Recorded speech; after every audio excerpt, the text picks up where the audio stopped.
Welcome back, everybody, to another episode of Colony Drop, a Gundam podcast. My name is Brian. And my name is Isaac. This is your favorite Gundam podcast, where we talk about everything from Gunpla to the anime series, OVAs and movies, Gundam music, Gundam lore, concepts, ideas, and anything and everything that is related to Mobile Suit Gundam.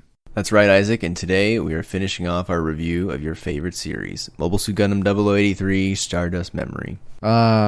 It's bittersweet to end it because it was so well done. It's so beautiful to look at, but it's got to come to an end because it's really just a side story.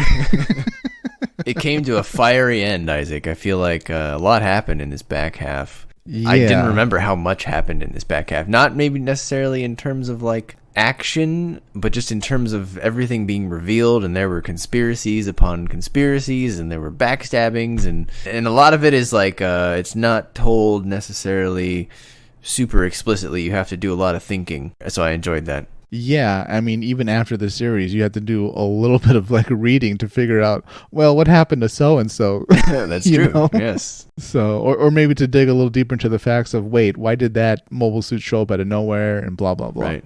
You know, so. All right, so I'm going to attempt to do a very high-level summary of this back half. There's a lot of battles, a lot of little happenings, but I think you can do it, Brian. Give it your best shot. All right, this is a very high-level summary, but as we left off, Isaac, in Episode 7, Ko had just defeated the Valvaro, Kelly Lasner, on Luna on the moon. So we pick up, it's sort of like, I'll say, a transitional episode, I think it's Episode 8, where the Albion stumbles upon the Cima fleet, meeting with the Birmingham Admiral Green Wyatt is his name. I never bothered to look him up before now, but so the Albion accidentally sort of runs into Cima trying to meet with this dude to pass on some information on Operation Stardust, which is your first hint that Cima perhaps has some ulterior motives here. You know what? I preferred my name for this guy. Was he the guy at Solomon? He was, yes. Okay, I preferred my name, Admiral Earl Grey. It sounds so much better because Yes. every time we see him, he's drinking tea. And just like Earl Grey, he was boiled. Zing! That's a nuclear joke for all you fans of super weapon attacks.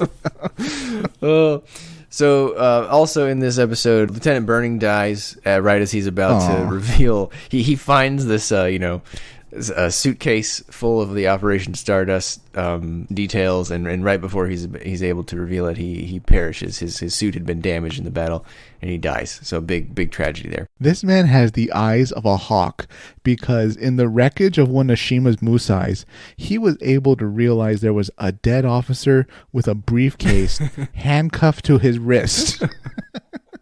And then he thought, well, there must be something important in the briefcase. Let me, mid-battle, get out of my mobile suit, go over there, and then see what's in the briefcase. And that's how he found plans to Stardust. But he's on the short list of pilots where, like, his mobile suit was damaged, and then he went on for like a good 5 minutes before something happened in the reactor or whatever, and then it detonated.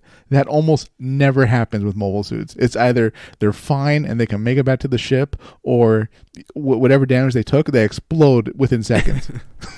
Yeah, the craftsmanship on his Gym Custom was either really great or really bad, depending on how you look at it. Yeah, it's just... it was fate. So in the next episode, Isaac, we get to one of the meteor episodes of the series. Gato ends up nuking the Naval Review, taking out, I think, was it 2/3 of their fleet or something like that? Yeah. And in that same episode, or shortly thereafter, Gato and Ko duke it out, Unit 1 versus Unit 2. So they sort of defeat each other by death of 1,000 cuts on each side. So we lose Unit 1, Unit 2, Isaac. So now we need our mid-season replacements. Yeah. If Unit 2 didn't get damaged from the nuclear explosion, you think Gato would have beaten him? Yeah.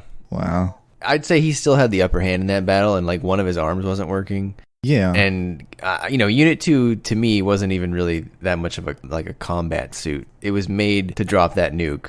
Yeah. In Gato's hands, though, it made pretty quick work trying to escape from Australia of anyone that fought it. Oh, absolutely. So. I mean, it's still a Gundam after all, right? So yeah. So shortly after that, the true intention of Operation Stardust is revealed to be a colony drop, Isaac. Right. At this point, our friend Kowen, his influence is now neutered by Admiral Coliny and Jamitov Hyman, who are basically our headline conspirators in this show, as it's revealed in this back half slowly. Yeah, and just to pound in that they're, evil masterminds, Admiral, what's his name? Comey? I think it's Colony, but it could be Colony, and it could be a play on the fact that a colony drop is involved. I know it's either Colony or Colony. Huh. We'll go with Colony. Because I think that's fair. Yeah, I think it's Colony. The guy's such an ass, he's like a colon. And also, it can't sound like a colony, so we'll go with colon. Yeah. And just to pound in that he's a mastermind, he's got a white cat. Yes. A white Persian cat. Like a Bond villain. The wiki makes a big point about that, saying that, like, the first time you see him, he has the cat, and it's like a Godfather reference, I think. I don't know. I don't think the mafia would ever drop colonies or be involved in conspiracies with enemies of the country, but sure. Spelled with a C. Yeah, so Coliny. Huh. Could be Colony, which is weird because they don't really say his name in the show. No, I wish they did, because we have no idea we know who Jamitov is. Right. And of course he's being annoying, but we don't know who this other guy that he's seemingly answering to, right? Correct, yeah. At this time, Jamitov seems to be under this guy. Yeah. He's always seated down. So, these guys have kind of neutered Mr. Kowen's influence here. And because Kowen's no longer has any power, the Albion is going to get even less support. So the Albion still wants to go after the colony, even though they've been ordered to, like, not go after the colony, Isaac, which tips you off as a viewer that, hey, something's going on here. Like, all is not right. So Captain Synapse of the Albion, he wants to go get Gundam Unit 3 from the Levian Rose Anaheim ship. So it's basically like a portable Anaheim electronics, right? Right, yeah. It's half research center, half looks like maintenance center and lab. And even, I guess, partial factory, right? Because I assume those arms are there for more than just holding onto ships. They can maybe assemble stuff and all that. Yeah, it seems pretty sophisticated. So to keep it short, I mean, the Albion goes to the Levian Rose. They steal Gundam Unit 3 against orders, which becomes very important later on, alluding to what you said earlier, Isaac, about reading what happens after the show. Yeah. But, however, spoilers, it doesn't really work out. The colony passes the point of no return. The colony falls. And during all this, Cima betrays the laws, but is killed by Ko, and Gato and Ko duke it out. Gato gets a new mobile armor from the Axis fleet secretly, even though the Axis fleet is supposed to be neutral, Isaac. That's kind of funny. Yeah. Gato does die at the end. He runs out of luck, essentially, and he's just up against too much of a compelling force at the end. Ko, however, lives, but he is sentenced to 1 year of hard labor, and Admiral Coliny, Jamitov, Hyman, and Bask Om use this event to say, look, this is going to happen all the time. There's a lot of risks out there to Earth. We need to hunt these people down, and they create... If only it could have been stopped. Yeah, if only. So they use this quote failure, this sort of manufactured failure, to create the Titans, which is the oppressive version of the Federation that we see as the antagonists in Mobile Suit Zeta Gundam. So the show then completes its purpose, which is to fill in the gap between 0079 and Zeta Gundam. And at the very end, as sort of the epilogue, we find out that all records of the Gundam development project, which means Unit 1, Unit 2, Unit 3, and I guess technically Unit 0 and Unit 4 if you include the expanded stuff, they are all deleted. Ko ends up getting freed because of that. His infractions, since they related to the Gundam development project, which has been removed, therefore his infraction has been removed, I suppose. So that's the back half in 5 minutes. There's obviously a lot that went in there, but that's the highlight. Man, what a ride. I think it drags a little bit around Levian Rose, but that was still sort of a necessary step to get him the Dendrobium, Unit 3, to really hammer home that the Albion was not supposed to leave Levian Rose. Yeah, they made it very clear that you should stop pursuing the colony, which is an odd order, Yeah, I mean, man, that officer at Levian Rose, he will follow orders to like the letter. Yeah, Nakato or Nakato, whatever his name was. Yeah. He was a jerk. He was yet another person who goes to the Bask Om School of Terribleness. Yeah, pretty much. I mean, he would have been a great Titans. Actually, he lived. He might go on to become one. I think he was probably a high-ranking Titans officer for at least a few years. Yeah. Or maybe they looked down on him for like, well, you couldn't even hold a ship. What can we count on you to do? So, Isaac, my first observation here was that episode 8 has probably our favorite opening, Men of Destiny. Yeah, it hits you with a bang, right? Love that one. Yeah. I tried not to skip it as much as possible in this back half. So, if you've never heard Men of Destiny, never watched the show, at least go watch the opening. That's a great opening. You got to see Angry Ko's face, just grimacing inside his helmet. Yeah, this series had 2 great intro songs. Yeah, 2 fantastic ones. Hard to pick one over the other. I think I would prefer Men of Destiny, but wouldn't blame anyone for picking the winner either. Yeah, it definitely has more of a pump to it. But man, what a great series overall. What stuck out to you in this last half as far as like things you really liked or things maybe that you didn't care much for? Well, the action was great. The animation and the mech design continued to be spectacular. We didn't get a whole lot of new mecha in the back, but the ones we did get were great, I thought. We got the Noizil, the Gabura Tetra, and the Unit 3 with both the Dendrobium Orchis, which is the mobile armor, and the Stamen, which is just the suit. Those 3 were great. I think what I liked the most, Isaac, about the back half was having enough Gundam knowledge to follow the conspiracy and figure it out. It was not overly explained to the viewer, which makes it a little bit difficult if you only watch this the first time. But I think if you go back and watch it again, there's enough there that they do explain it, but you do have to pay attention. And I'm fine with that. I understand maybe someone wouldn't like it, but I enjoyed that. Yeah, I mean, God, no. The first time you watch this, you're just a deer in the headlights, right.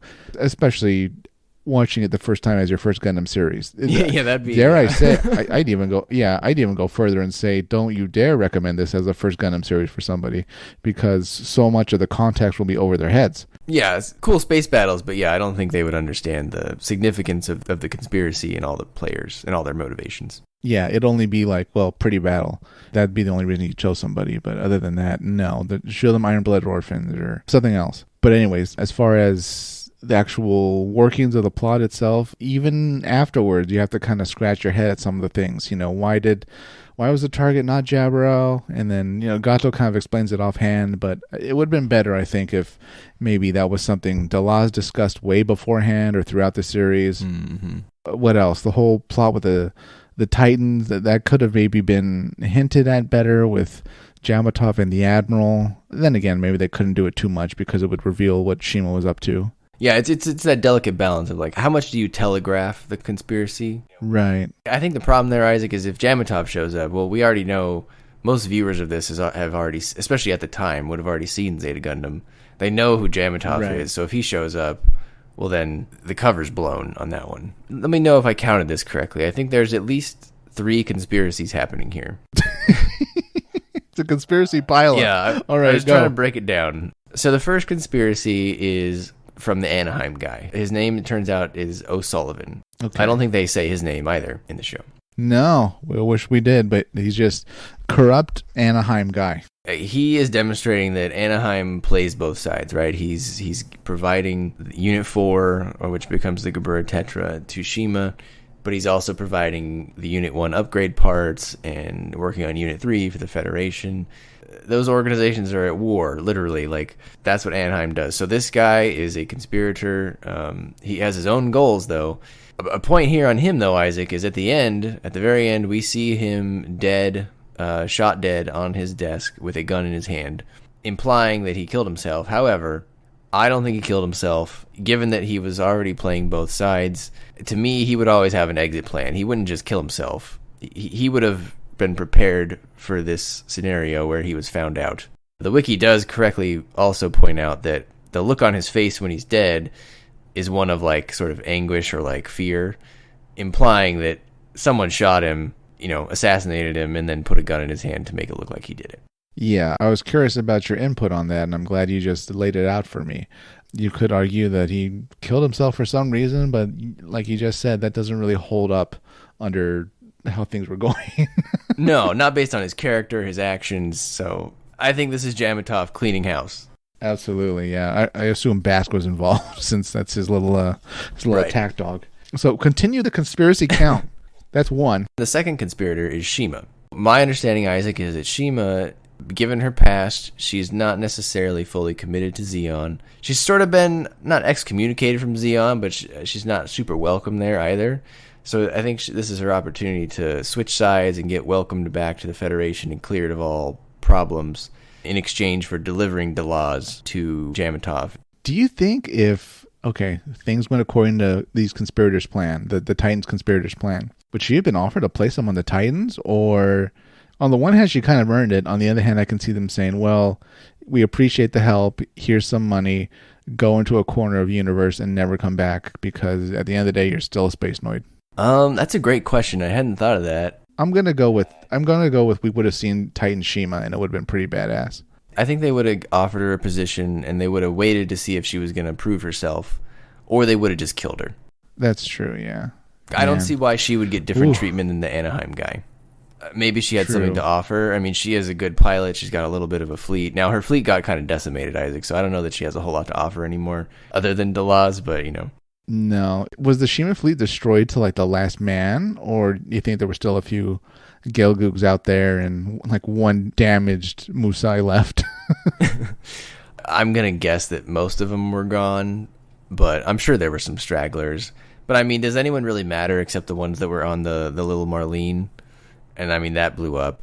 And all of her men on the Guadin blew up as well. I mean, she blew up the Guadin herself, right? Right. Well, I mean, they all died on the bridge when Godot clawed it. But she essentially blew up a ship that wasn't full of anybody living, I assume. So you would think Titan Cima would be a thing? No, the more I thought about it now in this last minute, they would have killed everybody involved to cover up the conspiracy completely.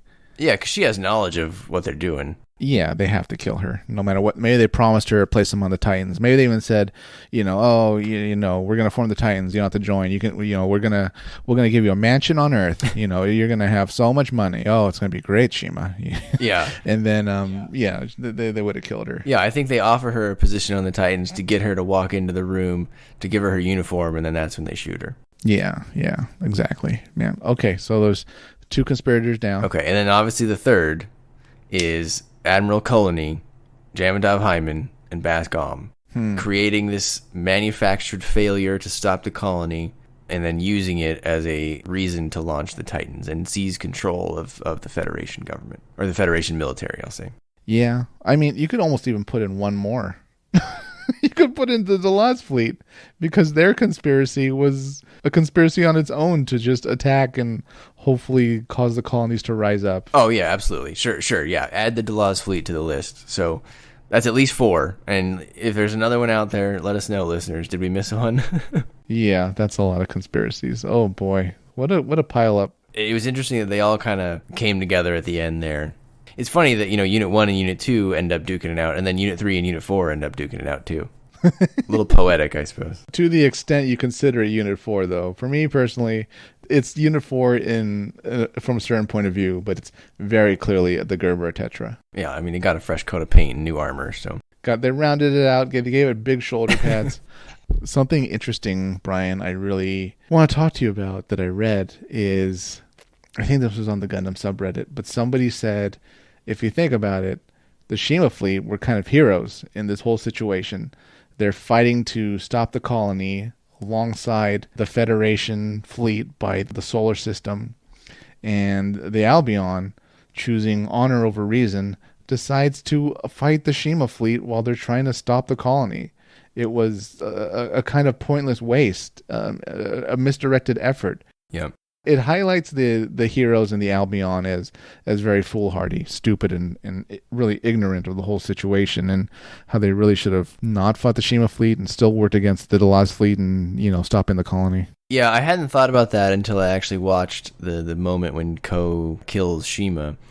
But I guess in the Albion's defense, I don't know that they knew that the Cima fleet had switched sides for that long, did they? I thought they all knew. Like, didn't Synapse get pissed after hearing like some announcement from the Federation. Oh, that, yeah, like, yeah, you're right. the Cima fleet will be, helping defend the solar system or something like that. And like, the Albion was like, what? Synapse was like, no. And then they were like, you know what? Screw it. That they're Xeon, they're enemies. And the Cima fleet is definitely enemies because we already fought them. They killed Lieutenant Burning. We have to fight them. Yeah, okay. So, I think you're right. Yeah. It was very foolhardy. And so does this kind of improve your view of Cima? She was maybe for the wrong reasons a hero. Well, I do think that at the end of the day, even though she was out for herself, she happened to be fighting on the side that was trying to stop the colony, sort of. Although I still sort of doubt the veracity with which they were trying to stop the colony. But that's a separate sort of issue, I guess.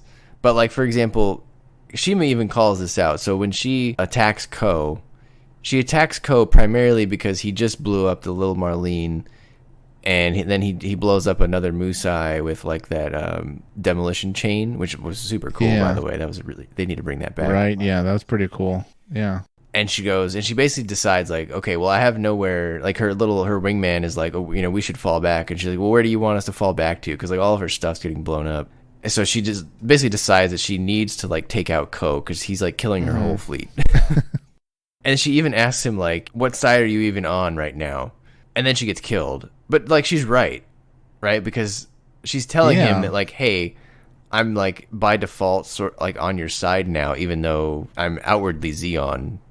We're sort of fighting for the same thing at this point. So I agree. I don't know if she's a hero, but she was certainly fighting on the quote hero side if we had to pick a side. Yeah, I would go a step further and say her actions to an extent kind of redeemed her. Boy, this poor woman, she's always involved in something involving a colony, whether it's gassing a colony and she didn't know about it, or trying to stop a colony from falling to Earth. Like, it could have been like the Cima redemption arc in a way, but instead she ends up dying sadly. But I think at the end of the day, if you're fighting to stop a colony from landing on Earth and causing unknown amounts of damage and death, you're by default earning some good points. So say what you will about Cima's past and the things she did, but that's how she died, just trying to stop the colony. I guess maybe the other thing in the Albion's defense is, would you really know who the Cima fleet suits were versus the Delaz suits? I'm actually going to say yes, because Delaz does not have Gelgoog Marines. Only the Cima fleet has Gelgoog Marines. And since the Albion tangled with them before, and I assume they got some very clear instructions from Federation, like, hey, those Gelgoog Marines, those brown Musais, they're with us. Do not attack them. They're trying to defend the solar system. Yeah, do you think the Delaz fleet should have been suspicious or more suspicious than they already were of Cima when she painted all of her ships a different color, so that they were easily recognizable as not the same as the rest of the Delaz fleet? I don't know. I assume that was like the standard Marine color, since Marines are so rare. This is the only time we've seen brown Musais and the only time we've seen Gelgoog Marines. Yeah. So I think they were just such a small specialized group that it was unchanged since the 1 year war, and Delaz, being desperate, just took her in anyways. He seemed very polite. I doubt he was rude to her in the same way that actually no, Gato was very polite in person too. It was only when she was out of earshot that he say what he really felt about her. Yeah, that snake Cima. Man, oh, Cima. So yeah, she died a hero, more or less, into my eyes. But speaking of Synapse, Brian, it ends very unresolved about one of the best captains we've ever seen in any series. Yeah. And you need to look up what happened to Captain Synapse. You do. Did you find the source for this? Because I did. Oh, no. I mean, my source was like the wiki, but not like a specific source. What did you find? Okay, so this is the deal, listeners. It's common knowledge that, or at least I feel like it's common knowledge, that everyone knows that Captain Synapse gets sentenced to death and he's executed through a court-martial for his actions, basically going against orders. Yeah. However, if you watch the show, it doesn't actually say that. So the question is like, well, how do we know that happened? And the answer is, there was a book published in Japan called 0083 Documenta, and in it details his sentence and the charges against him that he's found guilty of. So they actually do list out the charges, and you can find that in a post by Deacon Blues on the Mecha Talk boards back in like 2010. So here's the 4 charges against Captain Synapse: disobeyed orders to stand by on the Levian Rose, instigation of using Gundam Unit 3 without permission, use of his unit under the control of his own authority. In addition, participation in a colony intercept battle executed in Earth satellite orbit on November 12th to 13th with that unit, and misappropriation of the Albion while under his command as captain. And so, for that, he was executed. Man, that's a lot of charges. Yeah, they do allude to this. There was one line, I don't remember what episode, but they do show Admiral Coliny saying, "Why was the Albion allowed to take Unit 3?" And then the scene just cuts. But I guess you're supposed to read into that he's upset about it. Yeah, understandably so. And once the Titans are in power, Synapse's fate was sealed. So yeah, and the other way they allude to it is at the very end when all the Albion crew is putting on their Titans uniforms. They're actually not on the Albion, Isaac. Did you realize that? I mean, I guess that makes sense because the Albion was like shredded up pretty good there. I mean, I guess we don't technically know what happened to the Albion, but I think it's fair to assume that it was damaged beyond repair or like not worth repairing. Huh. I had no idea. I assumed it was repaired, and what we were seeing was the bridge of the Albion with some new captain coming on board with long hair. No, it is not. So it is not the Albion. It is the Al-Giza, which is an Alexandria class, first seen prior to this show. It was first seen in Zeta Gundam, so it's like the second generation ship. It's like based on like a Musai and a Pegasus class, so it's common in Zeta Gundam. And this was like either the first one or one of the first ones. So it's an Alexandria class. And then the new captain, they do this on purpose. It's Jamitov. Whoa. Yeah, they only show him from the back. Oh, right, his hair. Yeah, so you're supposed to infer that it's Jamitov, which is a little weird because I don't think his hair matches exactly, at least to me. But so I did read someone, I don't remember where I read this. Either it was on Reddit or Mechatalk, but someone did point out that the captain in that scene is wearing the exact trench coat that Jamitov wears throughout Zeta Gundam. So... okay. You kind of have to piece it together that like... Yeah, absolutely. From the back, that would be Jamitov's hair, more or less. Maybe he's still growing it out, or he needs to get better instructions to the barber. And like it's the same cloak that he wears. Just imagine it from the back. Okay, wow. Yeah. So I think what you're supposed to take away from that scene is 1, that's not Synapse. 2, if it's not Synapse, who is it? And we did see Jamitov earlier in the show, so I guess you could assume it's him. And then 3, this was mentioned on multiple forums. I saw people talk about this on Mechatalk, on Reddit, as well as others. The people who were saying it wasn't Jamitov were thinking like, oh, it doesn't make sense for the crew to be very happy if Synapse got killed. And my thought on that is just, they must not know Synapse got killed. Like, I don't think Jamitov would let that out. Yeah, well... Like, they may just be given a note that says, hey, confidentially, Synapse was disciplined and discharged. Man, that's quite the way to hide it. Or that scene takes place before he's killed. One of the two. Yeah, but even then, I feel like, yeah, maybe it had to be before. God, what could they say to these people? Because all the evidence showed that they were very ride or die Synapse, right? Yep. They were very much against what the conspirators were for, and, well, from what they could understand. And they were going to be with the Albion until the end. So I have no idea how they got buttered up and decided to give them Titans uniforms. You'd almost think they would be blacklisted from the Titans, right? For daring to oppose military instructions and going along with Synapse. Maybe it boils down to Jamitov and Colony were like, hey, Synapse was the mastermind here. Let's just punish him. And if everyone else in their ship is that talented, that they made it through this battle, we need them on our side. So if they're willing to go along with it, we'll just not tell them that Synapse is gone. Just tell him that he retired and he wishes you all the best and he wishes that you all become Titans and you know, yada, yada, yada. And there you go. He sent a letter. He said everybody should join the Titans. Yeah, exactly. All right. So, yeah, another thing he had to dig in was Synapse and his ultimate fate, his tragic fate, because, man, what a great captain to be under. Him and Kojima went to the same school, the same academy. Absolutely. Well, about the conspirators, though, Isaac, in this show, it was clearly presented that Admiral Colony was like the chief conspirator, and then Jamitov was helping him. Was Bask equal to Jamitov or one level below? I feel like he was a level below, right? So he's like third rung. Absolutely, yeah. Jamitov and Colony get to, stay in the office. Bask has to go out in the field. So if you're in the field, sorry to tell you this, but you're clearly not high up in the totem pole. That's why they send you out into the field, Okay, so then the last point on the conspiracy is, do we think that they really thought the solar system would work on the colony? So listeners, I left this part out about the summary, but they basically said, hey, Albion, stop going after the colony, leave it to this fleet that we have amassing in front of the point of no return. And the point of no return is basically the point after which they don't think they can redirect the colony in a way that it escapes landing on Earth. It turns out, though, that what that fleet was doing was setting up a solar system, which we saw in the original Mobile Suit Gundam. This is like a miniaturized version. Not quite as many mirrors, Isaac, but the colony was already pretty close. Unless that thing was going to get all of a sudden a lot more powerful to kind of like vaporize the colony, I don't think it was going to work. No. And I know like hindsight's 2020, but yes, I fully believe the Titans conspirators absolutely thought this would work. It'd be a show of strength. It was a smaller solar system than they used on Solomon, and I assume it was much more advanced. They could maybe target it better and all that jazz, whatever bells and whistles it had.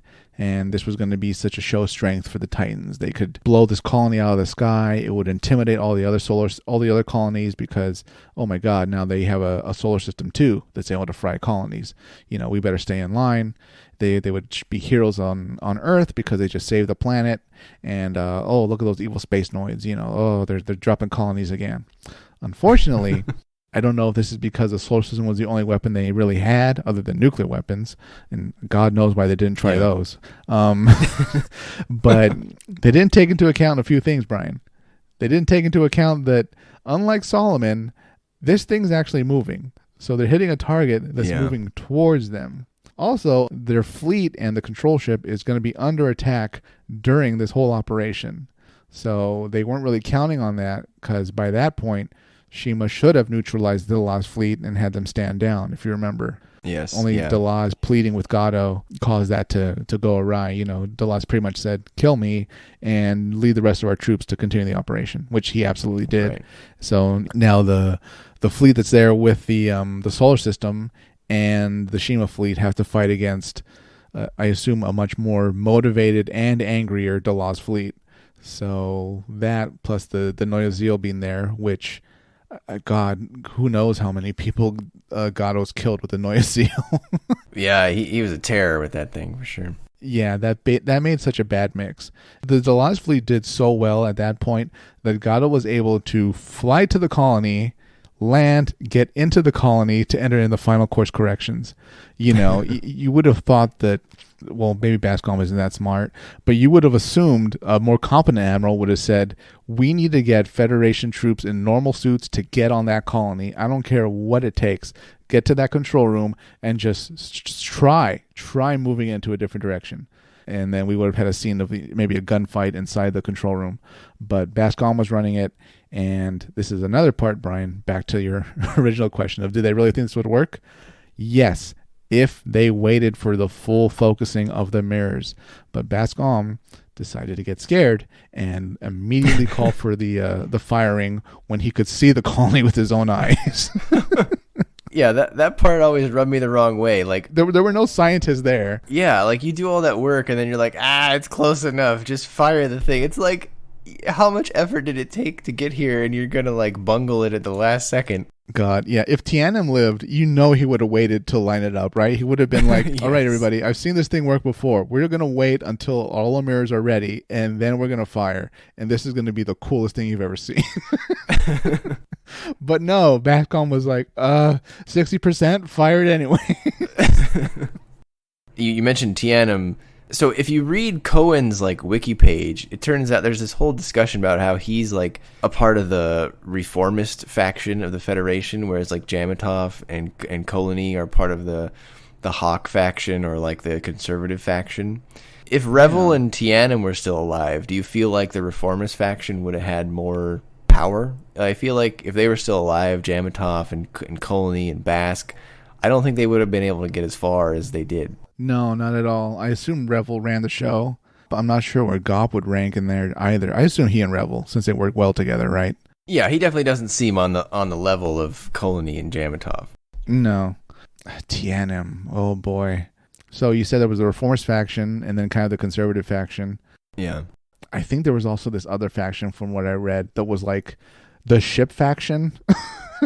And by that, I mean, Admiral Earl Grey was in the ship faction, supposedly, from what I read. And their approach was, you know what? Sure, we had mobile suits during the 1-year war, but at the end of the day, space battles are about ships. So we need Birminghams and all that. And I'm gonna pilot my pretty Birmingham into the center of the Naval Review. So I think Tiana might have been in that fleet. Got it. Okay. But then again, it's hard to say. Him and Earl Grey might have headed it up. But then again, Tiana might have been, look, we need to double down on super weapons. So maybe he would have gone with Kowen. Then again, maybe he would have told the conservative faction, you know what? I heard you guys are messing around with the solar system too. I'm really good at solar systems. So let me join you guys.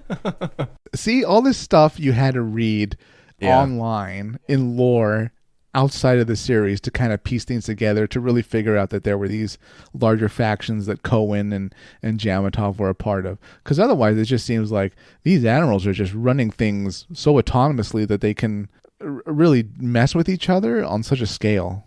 Right. Outside of General Revel, they've never been super clear about like who's the most in charge, right? But like it did feel like once Admiral Earl Grey died, it felt like Colony got more power. Before that, it seemed like Admiral Earl Grey or Green Wyatt, I feel like he was the top ranking guy because he was in the Birmingham in the center of the thing. Yeah, true. That I wonder. See, again, our knowledge of like the Federation actual leadership is so vague. I wonder if they were all a more case of maybe Green Wyatt was a first among equals, or they really were all equal. It's just a matter of who kind of has more power at like a specific moment. But it's hard to say. And I'm sure that's intentional on Sunrise's part because you don't want to overdo it and back yourself into like a narrative corner. You always want to give yourself some room to introduce new characters if you ever want to tell a new story. But it is a little weird, right? When you have multiple admirals, you're not sure which one takes priority. So, listeners, if you know, let us know. So yeah, it's kind of weird they created Colony as a character, though. Like, you almost think they would have just had Bask Om and Jamitov in that room for, the scenes with Kowen. Instead, why include Colony and then we never see him in Zeta? It didn't make much sense. I had the same thought. My only thought was maybe that they had already revealed, perhaps, that Jamitov was not an admiral at that time, and therefore they needed like a bridge character. Oh, okay. So Jamitov's mentor or something like that. Yeah. I agree. You're right. It would seem simpler to have less people, right, and just have Jamitov. If you read the wiki, apparently Colony is also in another side story manga called Missing Link, which I think was also a video game. So he does show up a little bit, but this one was definitely his biggest appearance. Because then it even says like we're not sure what happens to him after 083. Ooh, what's your headcanon, Brian? Well, if I was in charge of writing it, I would have Jamitov kill him and take control. That's a very Jamitov thing to do. I like that. Yeah. Killed by your own people, of course. That's the fate you deserved. It's like the Titans or the Sith, Isaac. They're always trying to one-up each other. Kowen, did Kowen die, or is he in like a retirement home during Zeta and just kind of folding his newspaper and like, well, I try to warn you. So I had the same thought. You would think they would kill him too, but apparently he just gets demoted to like a brigadier general or a rear admiral or something. So interesting. They don't say he's dead, but they don't really say that he's, it's not like he's in other stories. So how long do you think Ko was in prison? I think it was like 3 months or less, right? Because I think at the end, That's the Titans rise up in, I think, December, like less than a month after the colony drop. And then I think we get a few more months pass in the epilogue. I forget what the next date given is, but I feel like it's March, but I'm probably wrong on that. And then that's when Ko is going back to the base, and he's been released because the GDP has been deleted. So it was less. He was given 1 year. I think he served 3-4 months, at least if I'm counting correctly. Okay, and once he's released, he goes to Australia and he runs into Keith. Well, no, he's in North America because he picks up the grain, and you can see the colony wreckage. Oh, I thought it was Australia. He's in North America. Wow. Okay. Yeah, at Oakley Base. Which is where? California? That's a good question. Well, I don't know. It's supposed to be in the grain area, so probably in the Midwest, I would imagine. The grain area? Yeah. The Universal Century. It's so vague. Farm country. He's in North America. That's what they label it. They label it North American Oakley Base, and I was like, that's a wide area. Could we narrow that down a little bit? Yeah. He's in the Western Hemisphere. Okay. I mean, that's like our Americanness showing through, Isaac. You know how we have that bias where like all of our states are like as big as most countries in other parts of the world. So like we really need to know the state. Like it's too big of an area. Yeah, right. But you know what? Dare I say it? That shows just our interest in geography and how precise we want to be. Yeah. Did you notice when he sees Nina and Nina sees him, she almost gets like a pained look and looks away? I assume remembering Gato and all the other the nonsense and drama that happened in Operation Stardust. And then she decides, I guess she decides to be happy, and she looks back at Kowen, smiles, and then roll credits. Yes. So that was one of my other points I wanted to talk about was... Let's do it. I think in this back half, Nina was a little bit out of touch with reality, Isaac. She wasn't getting what she wanted, and she takes some pretty extreme actions at the end. And then, we're kind of left with this open ending. So when Gato and Ko are fighting in Units 1 and 2, she keeps asking, like, why must it be this way? And, like, I think you know why it must be this way, Nina, because you gave Ko the Gundam, and Gato stole the other one, nuked the fleet, so, like, you have to go fight him. What more do you want? Like, you're refusing to accept what's in front of you. Yeah. She was, I don't want to say so emotional, but, like, come on, you've known since episode 1 that it's Gato. Right. So, like, we have to stop him. He's got a nuke. Right. The colony's falling. There was a destruction of the naval review. Come on, Nina. Right. At a certain point, you have to be like, well, I'm in love with a mass murderer. So I'm sure you have great memories of your ex, but my God, put it aside. We have to save our government and our nation. Maybe the was just that good, Isaac. I guess so. I mean, there was a point where we thought a colony was falling on the moon. And even after all that, I mean, it was falling towards the moon. And she's from the moon. And even at that point, after all that, she's like, well, I still have feelings for Gato. To the point where she's going to pull out a gun and defend him on the colony. Yeah, I mean, Ko lays it out for her on the colony. He says, hey, exactly what you said. He says, look, it's Gato. He stole Unit 2, and he's dropping the colony. Like, this is not okay. And she's like, it doesn't matter. I still... I don't want him to die. You don't have to do this.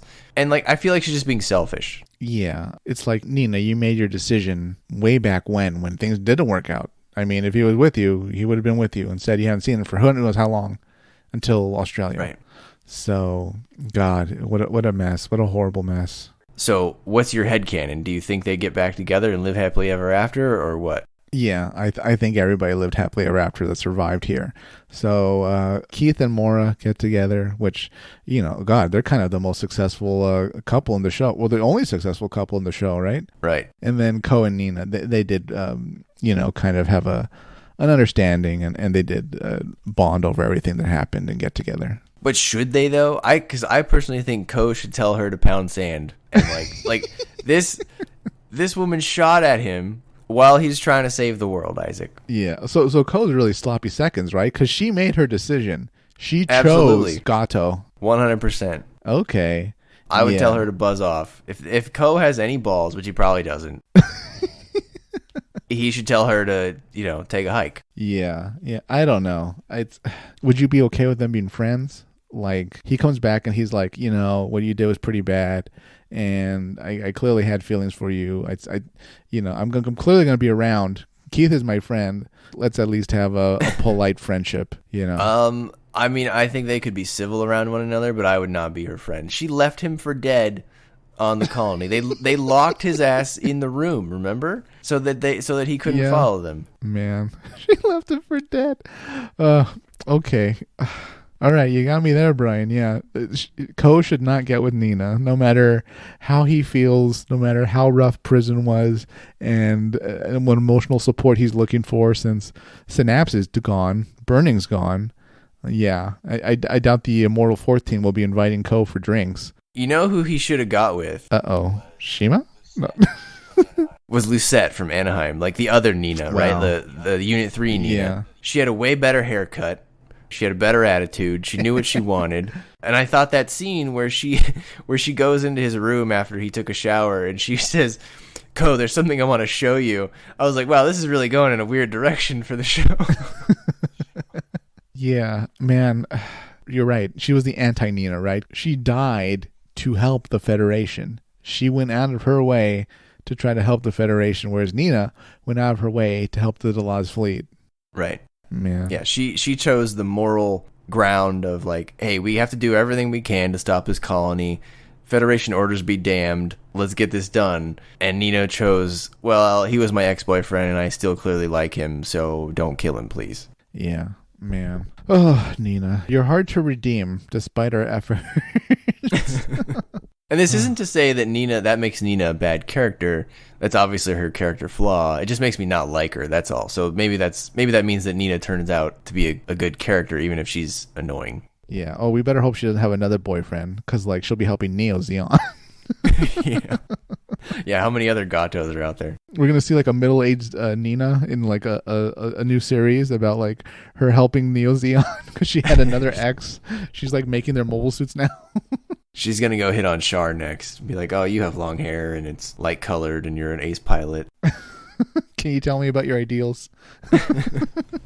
She's way too old for Char, though, so I don't think it'd work out. Oh, Nina. Okay, well. So what else did we see that's pretty amazing in this last half? I thought that Ko actually improved as a character in this back half. I'm not sure that it's enough to make up for all those terrible decisions he made in the first half, particularly about fixing the Valvaro with Kelly Lasner. But oh god, yeah, he definitely went in a different direction this back half, and maybe that was due to the director change that we mentioned in the last episode. But we started off being like pretty okay with Nina. He was even like confident a little bit, Isaac. Remember in that there's that one episode right in the beginning of episode 8, maybe 9, where he makes a joke to Nina. He's like ribbing her. He's like, hey, make sure you take care of my Gundam. Oh yeah. And I was like, oh, that means they must have like boned. He's got this newfound confidence. You're a Gundam, yeah. But like, I think the biggest step for him, Isaac, as a character, of going from this guy that can't decide on how to do anything to being very decisive, was when he agrees to steal GP3 from Levi and Rose. Yeah, that really set the whole Albion on their path to go rogue temporarily.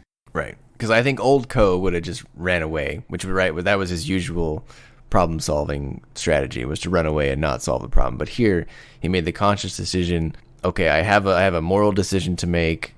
Obeying orders is the easy way out. Stealing Unit 3 is the hard way out, but the right way.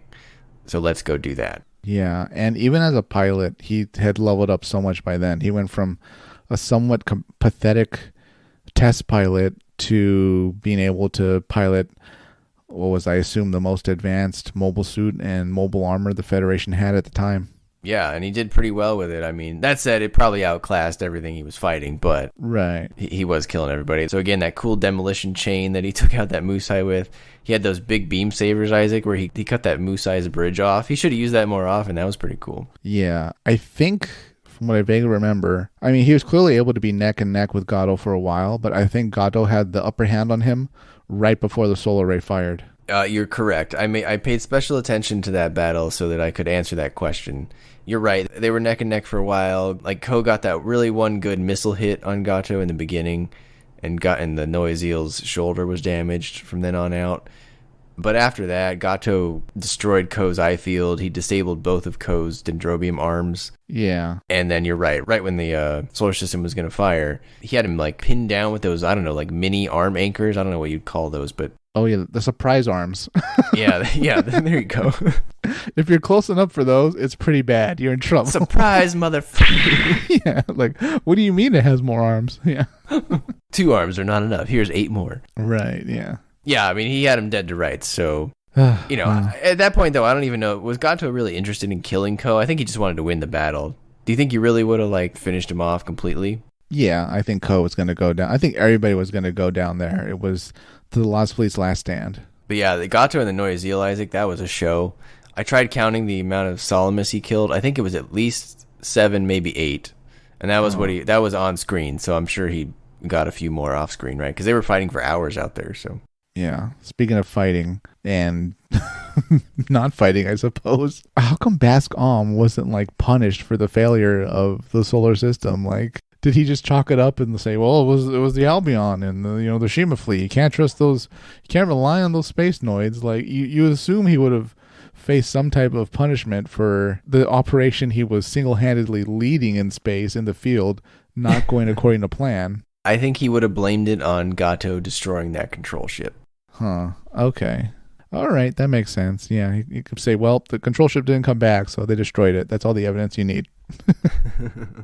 So, Isaac, one other thing I was interested in answering was how many ships were at the naval review? Oh, boy. It looks like hundreds. Yeah. So I did a little research on that, and there was another post on Mecha Talk from back in 2010 from Mark Simmons. Uh-huh. He kind of backed into a number. He says, I'll quote his post from 12 years ago.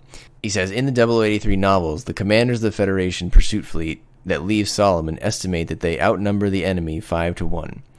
Since the Axis fleet hasn't shown up yet, and the combined Delaz and Cima fleets have about 20 warships, this suggests that roughly 100 surviving ships set off from Solomon.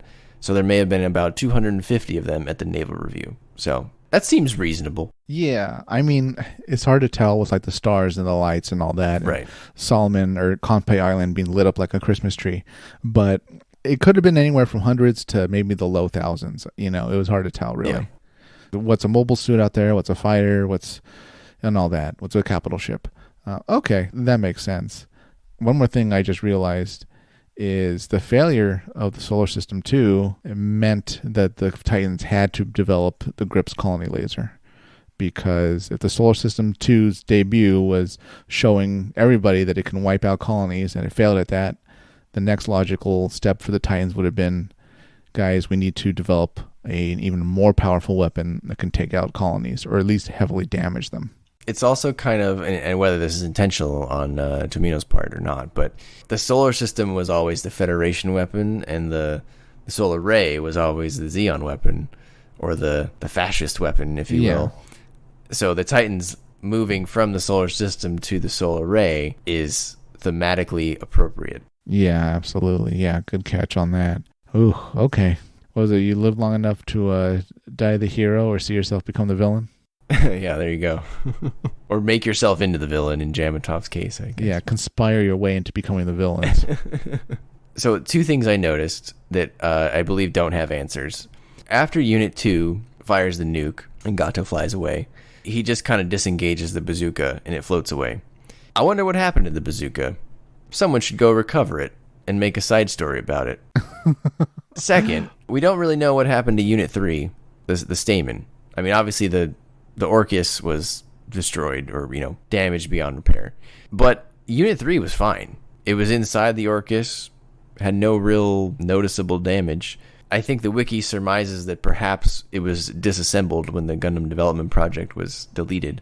But I mean, that's lame. Give me a side story where they recover the bazooka and they give it to Unit 3 and something happens. Wow, that's a pretty cool idea for a side story. A rogue Gundam or something like that. Yeah, I don't know. Synapse's last blitz. I don't know. he breaks out of prison before his execution. Yeah, and you could paint Unit 3 in Titan's colors or something. Ooh, there you go. Terror Gundam or something like that. Or, I don't know. Man, I like that so much. That's pretty cool, Brian. I mean, my headcanon was just, it's a discarded bazooka for a nuclear warhead. They probably just collected it when they were doing the Konpei cleanup and sweeps, and then they put it in storage, or it was eventually just thrown into waste. More or less the same for Unit 3. It's a prototype at the end of the day. So Anaheim, maybe they took it back and did some studying on the combat data they got in the computer, or maybe it was just mothballed, and there's going to be some new units coming out anyways, Nemos or Jagans. We got a side story about everything else under the sun, Isaac. Give me this one. Oh, Brian, and you know who's behind this Gundam and the nuke getting, I guess, repossessed? Is it someone on the Federation side or Xeon? It sure is the Federation. Well, it's... Oh, Kowen. He's going out for revenge. That's right. It's Kowen. He's not done yet. He's going to go back and try to throw together what's left of his little project babies. There you go. Yeah, we'll call it the Synapse Gundam. Man, or something like that. I don't know. In this side story, does Synapse is Synapse alive? Like they faked his execution, or like the Titans said they executed him, but there was really a jailbreak with Kowen behind it, and they're just trying to save face. I think I would still have Synapse die. Synapse's execution would be how the series opens. Oh man. And then it would be Kowen narrating it. And then they say, well, what are we going to do, sir? And then he says, well, we're going to get revenge. And then the door opens and it's Unit 3 with the bazooka on the shoulder. Man. Ugh, so does that mean they get another nuke? Yeah. They just, they go dig up that guy's body and they get his retinal scan to open the thing again. Are they trying to destroy the Titans early on? Is that what they're trying to do? Yeah, maybe it's the founding of Karaba or something. Oh wow. That's pretty cool. Anyway. Yeah. Isaac, another thing I liked in this show, and it's mostly just because of the lore behind it. I think this is something that if you don't know enough about Gundam, that the significance might be lost on you. But it's the presence of the Axis fleet. I thought that was cool. I thought that how they brought the Neue Ziel was super neat. It was a little odd about how they were, quote, neutral, but they were bringing the Neue Ziel. They were doing all those recovery operations, and they were flying pretty close to the action there, near the colony. Did you notice where they showed the Axis fleet near the colony on that little map? And I was like, well, they're basically in the battle. How are they neutral right now? But yeah, I mean, I guess that's kind of all the NATO countries right now with Ukraine. I guess they're neutral in the conflict, but they're helping. So yeah, good point. It's not unheard of, but I don't know. Did you like Axis here? And then also the fact that Axis was there. There was the Haman cameo, which was great when she says those words. She says, how many years must we wait? I thought that was to get her into the show, and then to have her. You're only going to get to use her for a little bit. That one line was perfect for her. Yeah, it was pretty cool seeing her, and very much a slight hint that Neo Zeon would be coming. Axis Zeon, I guess is what's called at this point. But yeah, you really have to read between the lines there and kind of put things together, right? You have to be okay, Axis is here, but the Federation's not attacking them right away. So clearly by now they're kind of viewed as their own thing. And what kind of drove that home even more for me was that the ships looked more different. Enough time has passed that Axis has its own style of ships. If you noticed, I think it's not a Guadin. I mean, it looks a lot like the Guadin, but it's not. There's some visual differences. I think even their Musais were a little different, or maybe they kept the same Musais. Enough times passed that Axis has really become its own identity, and I guess the Federation and them had an agreement by now where, Zeon refugees went to Axis. For the time being, we're neutral. We will not fight each other. Even interesting that the little admirals and advisors with Haman in the conference room, their uniforms are nothing like what Zeon would wear. I think they're Guazine. Well, the Guadin is a Guazine class. Oh, okay. I think theirs was a Guanban class. Oh, God, these Zeon names. Yeah, they're real bad. Of course it was called a Guanbanban. Yeah. Oh, okay. And the one... So it was... I'm looking it up on the wiki right now. It was a Guanban class called the Guanzan, and that was the flagship of the Axis Advance fleet. And for whatever reason, they decided that the bridge should be an acre in size, because that was it's bigger than Delaz's bridge. hey, they like luxury over there in Axis, okay? Yeah. And they didn't give Nina a seat. Remember? They made her sit on the floor. Yeah, you can sit on the floor. There's all this space, and everybody's got a seat except her. Another thing I enjoyed, Isaac, was I thought this show, for better or worse, did a very good job of romanticizing the Zeon cause. There were a lot of examples of this. There was Gato sort of monologuing as he's flying through the weeping Solomon Sea, right, about how he's returned and all this stuff, and his words of Solomon, I have returned, as he fires the nuke. Even in the beginning, in the first half, when Delaz gives his speech in front of Unit 2, that was very imposing. It very much rallies the Space Noid cause. There was Gato purposely launching the flare before attacking Solomon, even though it gave away all their positions. All the Zeon pilots, they appreciated the glow of the flare. It was kind of like in Harry Potter when the Death Eaters throw up the dark mark. Yeah, I felt it was the same thing. And then at the end, when the colony impacts, it's the Axis guy on the ship, isn't he? He's telling Nina, he's like, the light of the colony impacting is the light of all the souls of the men who lost their lives to make this happen. So there was just really good job of romanticizing the Zeon's cause, and I would describe it as, if you're going to be a fan of Zeon, like, this is the show for you, because they really went all in on, like, getting you on board with Zeon here. Yeah, absolutely. At this point, it almost seems like Zeon had evolved in its reasons for fighting. You know, originally in 0079, you don't hear too much about our ideals and space noid independence. You hear a lot more about, you know, the principality should rule and all that, and, you know, the zombies and all that, and the Federation being corrupt. But this, it's very much a case, I guess, of Delaz wanting to change the narrative and say, well, the whole war was really about space noids, and, you know, that's why we're still fighting for space noid independence. But as much as I like Delaz, and as much as the actual drop of the colony was a success, his final goal of getting the colonies to rally and fight back, and Side 3 to really rally and fight back, failed, because none of that happened. The response didn't come from even seeing Unit 2 in that speech he made, not even seeing Unit 2 attack the Naval Review, and not with the colony drop. The only thing that really rallied people would ultimately be the gassing done by the Titans in Zeta Gundam.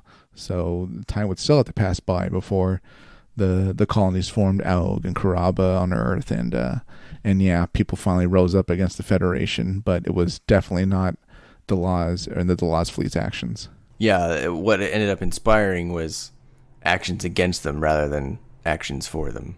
Yeah, absolutely. And I guess people seeing the gassing was so horrific because that was on civilians. You know, the Delaz fleet was clearly military on military actions for a while. The colony fell, but from what it sounds like, it landed on maybe the best place besides the ocean. It landed on farms. So it is what it is. Ultimately failed at the true goal of Operation Stardust, which was to start the war again, because, I mean, so much of it was covered up. I'm not sure how much the general public even knew about Stardust. Maybe they just knew their colony fell and maybe it was kind of hijacked, but don't worry, the Titans are here now and they're going to prevent this kind of stuff. Yeah, I mean, I'm sure they had to tell the public some part of it to get them on their side for the Titans, right? Otherwise... Yeah, those Zeon terrorists are at it again. Do you think the result would have been different if Delaz had survived and he could have, like, bragged about the success? Right, because he was gone, so it's not like he could, like, hype it up. I don't think so. I think at that point, he would have even a smaller fleet, or even none, depending on what was left. I don't see a situation where he lives. I mean, how did Delaz want it to go? Well, getting to your question, no, he would have just been some mouthpiece, you know, that could occasionally hack the feed and give a speech. But yeah, did Delaz expect this to go with, like, there would be no resistance as the colony was approaching Earth, and he would have just been, you know, enjoying the show, and then he can kind of sneak back to the Garden of Thorns? Yeah, I guess that would have been his plan. I don't think he expected it to be a cakewalk. I mean, otherwise they wouldn't have made all those extra plans about, you know, leaving the propellant until the end to change the course, to first putting it on course to the moon, and then deflecting it with that laser system. I think if he expected it to be a cakewalk, it would have been a more direct, just use the propellant to put it on a course and hope it gets there. Yeah. I think he prepared, and he kind of even bragged about it in that one episode about how, like, he was impressed that they actually got this done with so few ships. Yeah, that's true. And last time he did it, he needed, like, all of Zeon's fleets. Right. So, okay, that makes sense. But, oh boy, so arrogant. I wonder if he even expected, like, a single fleet to be able to get to him in time before the fall. Because they were counting on outrunning that fleet that was chasing them to Luna. But for whatever reason, I guess Cima might have been involved with this, but they had no idea that a fleet was ahead of them and setting up a solar system. Yeah, exactly. There's so many, like, what ifs, and if this didn't happen, what if this happened? That's what happens when you have a conspiracy pileup. Yeah, absolutely. There's so many. I can't think of another Gundam show with this many tightly wound conspiracies that were not explicitly explained. No, I don't think any other Gundam series has this. I'm trying to think, like, a 00, like, there's some secrecy involved around, like, a celestial being, but I wouldn't call it a conspiracy. No, that's just a narrative device. Yeah, Iron Blooded Orphans has, like, one man plotting to overthrow Gjallarhorn, but that's vaguely a conspiracy because it's really just him. Yeah. So, yeah. No, that's not a conspiracy. That's just somebody's plotting. So, yeah, this series takes the cake as far as conspiracy on top of conspiracy, and then secrets and plans and all that. Yeah, definitely. How about the new mecha that we got here, Isaac? So in this back half, we got Unit 3, the Neue Zeal, and we got the Gebura Tetra. I think that's for the most part. What did you think of the new additions? You forgot the Jurassic. Oh, I think we saw the Drossi last time, but yes, we didn't talk about the Drossi last time, so we can definitely talk about the Drossi this time. There's nothing really to say. I was joking because that thing's hideous. Like it's pointless. It's not even a mobile suit. It's like a mobile flyer because like it's legless. One of its arms got replaced with like a weak machine gun. It's just for reconnaissance. Yeah. I do like its mono eye that it goes all the way around though. Yeah, that's the only cool feature. Like, I almost wish that put that on the body of like a Zaku or something, you know? Yeah, I like that it's different, even if I don't love the design or anything, but... Right, yeah, but getting back to your question, it's the UC series with the designs I like the best. And I know it's my favorite series, but Neue Zeal, Dendrobium, Valvaro. I'm not too big of a fan of Gebura Tetra. It might be the color, but yeah, Gebura Tetra also. They're all pretty awesome designs. Man, would you get a perfect grade Dendrobium? Or Master Grade, I should say. Master Grade. That would be pretty cool. So interesting you bring that up. So Hajime Kotoki did the design for the Dendrobium, both the Orchis and the Stamen. Uh-huh. This was his first series that he worked on, and we talked about all the designs he did on the last episode as well. He did the Domtropen, all the gems that you see in this show he did. Recently, it's now the 20th anniversary of the Master Grade Ver Ka line, which is like where he redesigns the suit and they make a Master Grade out of it. Uh-huh. And they announced that there's going to be a new Master Grade Ver Ka to commemorate the 20th anniversary.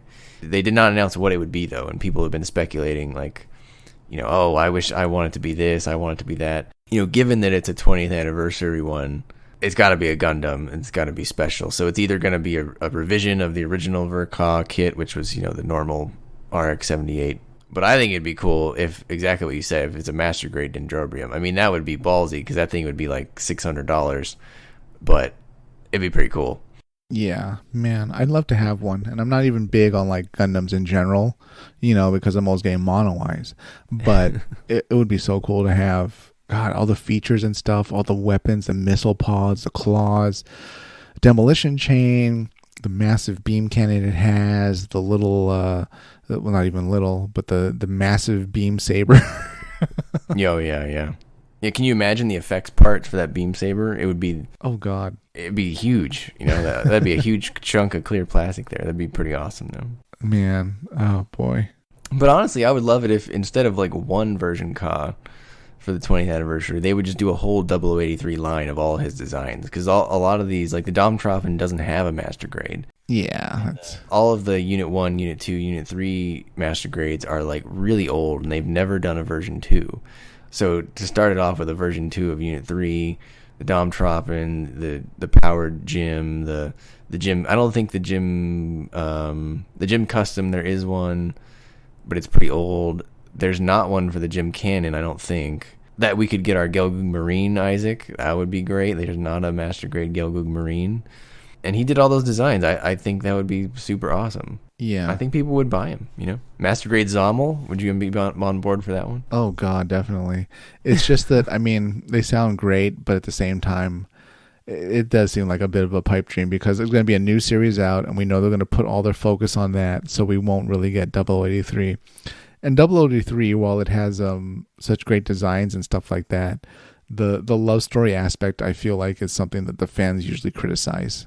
So yeah, that's fair. Yeah, and to an extent, it's kind of... well, this is true for every Gundam series, but it came out a while ago, and the nostalgia for it is less than the nostalgia for like 0079 or 8th MS Team for some reason. It almost feels too 80s, too early 90s in its design, at least for the characters and, some of the visuals. And I can kind of understand that, but yeah, I'd be very surprised if we see a lot more 0083 models coming out. I mean, I think they'll eventually do version 2s of the Gundams, but yeah, I don't think we're ever going to get a Domtropen or Gelgoog Marine. As much as I would love one of those, I don't think that's high on the list, but It's in my pipe dream, Isaac, so. Yeah, you can always custom it. People do love the Dendrobium, though. I think it's just too big. Yeah, I'm trying to think, like, it's going to come with its own impressive stand just to hold it up. Yeah, you got to buy the stand separately, and the stand is like $100. Yeah, you have to build the stand. The stand's like a 3-hour project. Yeah. I mean, I also think, too, that they've never even released a Master Grade quad wing from Unicorn, because I think it's really heavy, and they probably can't figure it out too well. And even before that, I mean, if they're going to release something big that's a Master Grade, it's going to be like the Kasai Gundam or the Penelope to go with the new movies. They're not going to go back and do the Dendrobium at this point, at least not yet. No. This is a case of like some things from the past just being relegated to like 144 scale. Yeah, you can get a Noiseel, it's just 144 scale. Right. You can get a Juagu, it's 144. But if you're asking us what we want, do we want a Master Grade Dendrobium? Absolutely. Yeah. Oh God, what would the price be? It's too much. No one would buy it. Prohibitive. Prohibitively. You could get a console. Yeah, probably more than a console. Yeah. Oh boy. One thing about the Gundams, Isaac, that I noticed, I appreciated that Unit 1, Unit 2, and Unit 3 were all slightly different shades of gray. Did you notice that? Yeah. Unit 2 is a bit darker, right? Because it's understandably more sinister. Correct. Unit 2 is like a darker, evil gray. Unit 1 was very bluish white hero colors. And then Unit 3, they made a very distinctive choice to put more... It's not dark, but it's more like tan looking. It's not tan, but if you compare it side by side to Unit 1, it's much more tan. So like the Gundams are... Yeah, they're on the same line, but they're all slightly different, and I like that. So if I was to build models of them, I would definitely not paint them all the same color. Yeah, that's such a great eye to detail, Brian. Yeah, I can see. Oh boy, you'd really have to start mixing some grays to figure out what tone Yes. what tone you're actually going to use, and then you put on the model, and you're like, that came off as darker than I want. And for those, some people might say, oh, well, you're just looking at different pictures. They're actually supposed to be the same color. No, they make there's a point in the opening in Men of Destiny where they go directly from Unit 1 and Unit 2, and the next shot is Unit 3, and they're all 3 different colors. Unit 3 felt like it had the fewest colors, because it was like mostly gray and then like just a blue chest. Yeah, Unit 3 is definitely probably the most boring of the 3. Uh-huh. How do you rank Unit 3? It really almost seems like they designed it to be stripped down, since it really just needs to hold the pilot. That's almost its main purpose. Maybe in an emergency, hopefully it can get back to friendly lines. But other than that, it's there to hold the pilot. Probably has fast engines, and it can hold a rifle, and that's about it. All right, Isaac, we covered a lot of ground. You got anything else to add before we sum it up and give our final ratings here? Yeah, I would say that it was great to revisit 0083. Felt like visiting an old friend. Seeing something that really introduced me to Gundam was a treat. Glad I really enjoyed it. I appreciated it more or less feel the same about it. It's just that I guess I kind of give Nina Purpleton a bit more understanding. I don't agree with what she did really, and I still don't care for her too much as a character, but I can kind of nod my head and be like, yeah, I can see someone acting like that. Yeah. How about you, Brian? How did you feel going back to it after all these years, and even after Last Blitz of Zeon? How did you feel wrapping it up and seeing the proper ending? Yeah, I definitely probably enjoyed it more this time. And to your point, I don't think I'm going to be as harsh on Nina going forward. I echo you in that I don't like what she did, but I don't think that means she's a bad character. I just think that means she's an annoying character who I disagree with her choices. That's not the same as Ko, though. I feel like back half Ko is better than first half Ko, but first half Ko just makes some real illogical decisions that go beyond an annoying character like Nina, to where it just doesn't make sense to me. I think going back to this show the second time, my favorite part of it was I have so much more Gundam knowledge now than when I watched it the first time, that it was more fun to sit through the conspiracy and see that unfold. So, and especially in the full format, not in the Last Blitz of Zeon format, which was just not a good idea. So again, listeners, if you're on the fence about watching the compilation movie or watching the full series, this is not a case where you should watch the compilation movie. You can go watch the compilation movies for 0079, but do not, do not watch it for 0083. You'll be doing yourself a disservice. Man, yeah. That's great advice. All right, Isaac, how many Haros are you going to give this show? Oh, boy. All listeners, as you all know, this was the one that introduced me to Gundam. I said it before. I really enjoyed it, not just for the visuals and all that, but it had a great story, really strong characters. Love story aside, it was a really fun watch, and that's why I get it 5 out of 5 Haros. Wow, perfect score. Right up there with Crossbone for Isaac. That might have been 6 out of 5. I don't remember. Yeah, it was high, yeah. Okay, so I'm not gonna be quite as perfect as Isaac here. I think the back half of this show fixes a lot of the problems that I had with the first half, in the sense that I don't think there's any horribly illogical decisions in the back half, other than maybe, like, I don't really see a real reason why Gato had to go back to the colony. I feel like they could have automated that with some sort of program that just delayed the change in course. But beyond that, like, that's kind of like a nitpick. Beyond that, I think the problems that were there in the first half had been fixed in terms of So I think the back half is better. I think I would rate the back half a 9, and I think I rated the first half a 10 or an 8. So I think I'll just average the two. I'm going to give the entire show an 8.5 out of 10. I just feel like the first half has some weird plot, character problems that really drag it down from an overall score perspective. But that said, the back half is great, especially if you're familiar with your Gundam lore. And then regardless of where you're at in your Gundam fandom, the show has wonderful mecha designs and wonderful animation that I think everyone should watch at least once. And even if you're not paying attention to the plot, you can definitely appreciate that. So that goes a long way in a lot of people's eyes. So yeah, 8.5 out of 10, solid show, great entry to the UC mythos. And like you said, it does its job well of being that bridge between 0079, the ending of like Zeon's gone, Federation wins, to how did we get to the Titans, as Zeta Gundam opens. So I think it's successful at that. People can argue about Ko and Nina. I think love story criticisms are probably valid. And yeah, some of the characterizations perhaps are a little dated, particularly Mancha, I think, Isaac. If you notice, we got a lot less Mancha in the back half. Yeah, I guess he's busy just fighting for his life. But but yeah, Mancha and the Immortal Fourth team, to their discredit, I remember them being not as bad, but man, this time around, now that I'm older, I'm like, wow, these guys should have been court-martialed except for mustache. Yeah, totally. Let us know what you think about all the conspirators. If you think we got one of the conspiracies wrong, let us know. If you think you've got some other info that would answer some of our questions, let us know. We'd love to hear it. Definitely some of the stuff we found is a little old. People talked about this stuff, a long time ago on Mecha Talk. So if you think you've got some better, newer information, throw it out there. Let's get it out there. And let us know what you thought about the mecha designs. Do you want a Master Grade Dendrobium? How do you feel about this show overall? All these years later, do you share Isaac and I's disdain for the fourth team now, looking back, or would you be pals with Mancha? I don't know. No, nobody better comment and say they'd be friends with Mancha or the blonde guy. Come on. Yeah, I hope not. But yeah, God. And then, what do you think Ko should do about Nina? Should he take her back? Oh, that's the big question. Yeah. Oh, God, I want to see the answers for this. I mean, he's there for Nina. He went back there for Nina, right? Do you think he's just there looking for Keith? Oh, I think they just told him to report to Oakley Base because he's now an active duty member again. Wow. Is Oakley Base where they send everybody they kind of want to sweep under the rug? Maybe. It seems like they sent the Albion people there. So okay. God, there's nothing there except like wheat.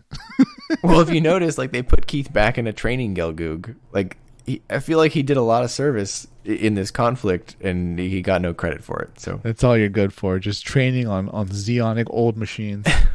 Give me some test data, Keith. Alrighty, Isaac, take us away. All right, listeners, before you go to sleep tonight, stand next to your bed, get on your knees, put your hands together, look up at the ceiling, and hail the Titans rise. Good night, everybody.